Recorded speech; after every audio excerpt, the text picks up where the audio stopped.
ওগো আল্লাহ,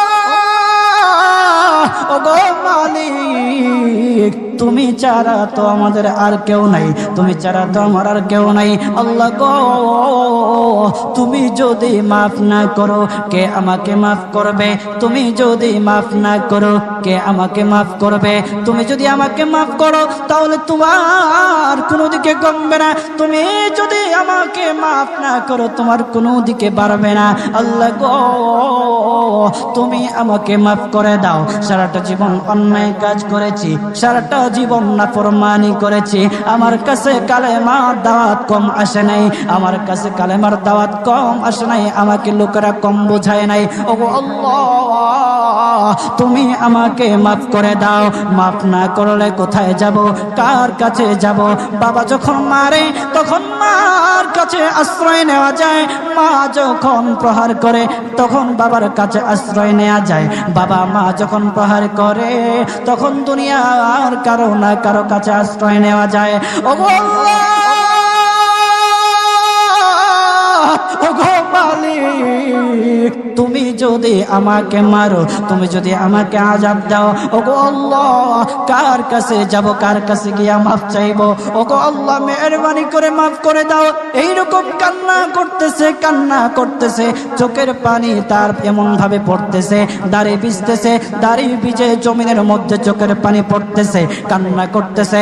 বান্দাটা কান্না করতে করতে করতে করতে আমার আল্লাহর কাছে এমন গ্রহণযোগ্যতা অর্জন করেছে, মহান আল্লাহ রাব্বুল আলামিন তার ডাকে সাড়া দিয়া তার জিন্দেগির সব গুনাহ মাফ করে দিয়েছেন। হযরত মূসা আলাইহিস সালাতু ওয়াস সালামের যুগের ঘটনা। একজন বড় পাপিষ্ঠ ছিল, জীবনে এমন কোনো গুনাহ নাই যে গুনাহ সে করে নাই। তার গুনার প্রতি অতিষ্ঠ হইয়া, মানুষ তার গুনার প্রতি অতিষ্ঠ হইয়া গ্রামের লোকেরা তাকে হাত পা বেঁধে জঙ্গলের মধ্যে ফেলে দিয়ে আসে। জঙ্গলের মধ্যে থাকতে থাকে, কিছুদিন থাকার পর মালাকুল মউত যখন তার সামনে এসে উপস্থিত, এর আগ মুহূর্তে সে বান্দা আল্লাহর কাছে ডেকে ডেকে বলতেছে, ওগো মালিক, তুমি ছাড়া তো আমাদের আর কেউ নাই, তুমি ছাড়া তো আমার আর কেউ নাই। আল্লাহ গো, তুমি যদি মাফ না করো কে আমাকে মাফ করবে? তুমি যদি মাফ না করো কে আমাকে মাফ করবে? তুমি যদি আমাকে মাফ করো তাহলে তোমার কোনো দিকে কমবে না, তুমি যদি আমাকে মাফ না করো তোমার কোনো দিকে বাড়বে না। আল্লাহ গো, তুমি আমাকে মাফ করে দাও। সারাটা জীবন অন্যায় কাজ করেছি, সারাটা জীবন নাফরমানি করেছি, আমার কাছে কালেমার দাওয়াত কম আসে নাই, আমার কাছে কালেমার দাওয়াত কম আসে নাই, আমাকে লোকেরা কম বোঝায় নাই। ওগো আল্লাহ, তুমি আমাকে মাফ করে দাও। মাফ না করলে কোথায় যাব, কার কাছে যাব?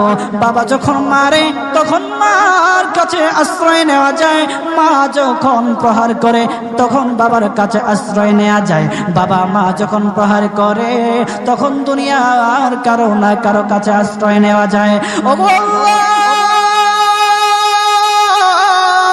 ওগো মালিক, তুমি যদি আমাকে মারো, তুমি যদি আমাকে আযাব দাও, ওগো আল্লাহ, কার কাছে যাব, কার কাছে গিয়া মাফ চাইবো? ওগো আল্লাহ, মেহেরবানি করে মাফ করে দাও। এইরকম কান্না করতেছে, কান্না করতেছে, চোখের পানি তার এমন ভাবে পড়তেছে, দাড়ি ভিজতেছে, দাড়ি ভিজে জমিনের মধ্যে চোখের পানি পড়তেছে, কান্না করতেছে। বান্দাটা কান্না করতে করতে করতে করতে আমার আল্লাহর কাছে এমন গ্রহণযোগ্যতা অর্জন করেছে, মহান আল্লাহ রাব্বুল আলামিন তার ডাকে সাড়া দিয়া তার জিন্দেগির সব গুনাহ মাফ করে দিয়েছেন। ওই বান্দাটা তাওবা করতে করতে করতে করতে হঠাৎ ইন্তেকাল করে। ইন্তেকাল হওয়ার পরে হযরত মূসা আলাইহিস সালাতু ওয়াস সালামকে মহান আল্লাহ বলে দিতেছে পয়গম্বর মূসা, ও দুস্ত দেখো অমুক জঙ্গলে আমার একটা পাগলা আশেক, আমার পাগলা একটা আশেক মারা গেছে, ওই আশেকটার জানাজা তুমি পড়াও, দাফন কাফনের ব্যবস্থা করো। ও মূসা, আর তুমি একটা ঘোষণা দিয়ে বলে দাও, একটা ঘোষণা দিয়ে দাও মূসা রে,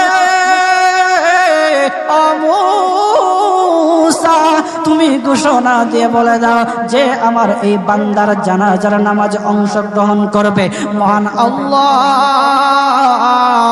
তার জীবনের সব গুনাহ মাফ করে দিবে। আল্লাহু আকবার। আরো জোরে বলেন না আল্লাহু আকবার, আরো জোরে বলেন আল্লাহু আকবার। হাত উঠায়া বলেন আল্লাহু আকবার, আল্লাহু আকবার।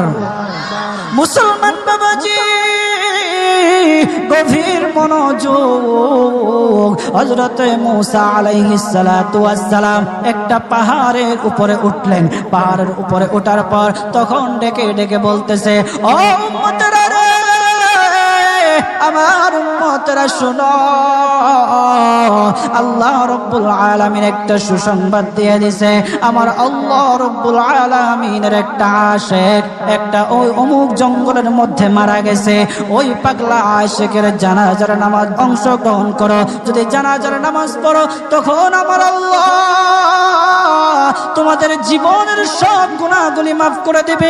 কেউ যদি নিজের গুনাহ ক্ষমা করাইতে চাও, কেউ যদি নিজের গুনাহগুলি ক্ষমা করাইতে চাও, তাহলে মহান আল্লাহ রাব্বুল আলামিনের ওই পাগলা আশিকের জানাজায় অংশগ্রহণ করো।